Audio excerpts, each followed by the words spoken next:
El conflicto entre Palestina e Israel es uno de los conflictos más enquistados y que más minutos de telediario han ocupado en todos los canales de televisión. Sin embargo, explicar este conflicto no es tan fácil como señalar simplemente quiénes son los buenos y quiénes son los malos, sino que hay que bucear un poco en la historia y entender el conflicto desde su raíz.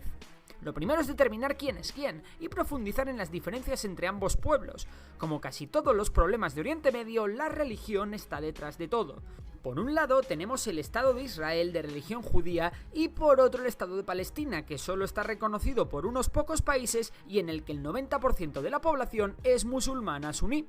Partamos de una base. Tanto israelíes como palestinos reclaman su derecho histórico a habitar las tierras de lo que hoy en día es Israel. Los israelitas dicen que son descendientes del antiguo pueblo hebreo y que Israel es su tierra prometida, mientras que los palestinos se consideran descendientes de los filisteos, un pueblo que lleva en la zona más de 3000 años. Sin embargo, quien tiene el derecho histórico a habitar estas tierras no tiene mucha importancia a día de hoy. Tenemos que acercarnos más en el tiempo para conocer los orígenes del Estado de Israel y cómo éste se ha hecho fuerte en la zona. Para ello nos tenemos que ir hasta finales del siglo XIX, cuando el actual Israel forma parte del Imperio Otomano. En esa época es cuando nace el sionismo, y quedaros con esto, porque es una palabra que va a salir muchísimo en lo que queda de vídeo. ¿Y qué es el sionismo? Pues bien, durante el auge de los nacionalismos en el siglo XIX se popularizó el concepto de un pueblo, un Estado.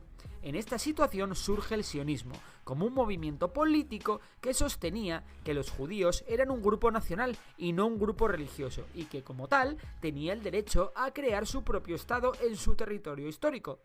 Es decir, en su tierra prometida, la tierra de Israel conocida también como Sion. Sionismo, por ahí van las cosas.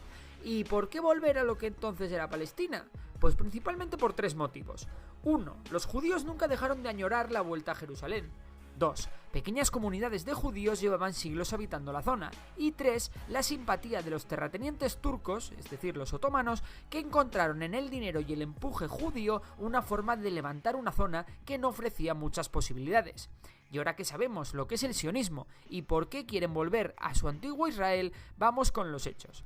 Entre 1882 y 1903 se produce la primera migración masiva de judíos a Palestina, su antiguo reino de Israel, principalmente desde Rusia, Polonia y Rumanía.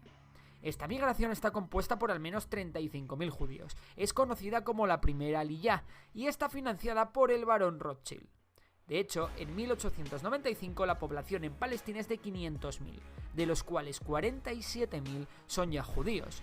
La segunda Aliyá comenzó en 1904, momento en el que una ola de antisemitismo comienza a recorrer Europa. La popularidad del sionismo crece y muchos judíos llegan a Palestina. Sin embargo, todo cambiará en la Primera Guerra Mundial, momento en el que el Imperio Otomano cae y Reino Unido toma el control de Palestina. En el periodo entre guerras, con el beneplácito inglés, la migración judía a Palestina continúa creciendo a un ritmo bestial, por culpa del antisemitismo europeo que alcanza su culmen en el auge de los fascismos en Europa. Los judíos de Palestina, que en 1882 suponían el 8% de la población y que crecieron hasta el 16,9% en 1931, pasaron a representar el 28,1% en 1936. Hasta 5 olas de inmigración hubo antes de la Segunda Guerra Mundial. Esto trajo consigo los primeros ataques árabes sobre posesiones judías, como la matanza de Hebrón. Esto creó tensiones entre ambas comunidades, hasta el punto de que los judíos crearon su propia fuerza de defensa conocida como la Haganá. También surgió un grupo terrorista de judíos llamado Irgun, que iniciaron una campaña de atentados contra objetivos británicos en Palestina para presionar a Reino Unido de crear un Estado de Israel, lo que puso las cosas aún más calientes en la zona. Y a que no adivináis qué provocó la Segunda Guerra Mundial, el Holocausto judío e incluso el antisemitismo de la Unión Soviética. Pues sí, más migración aún a Palestina. Sin embargo, los atentados del Irgun habían hecho cambiar a Churchill de opinión sobre los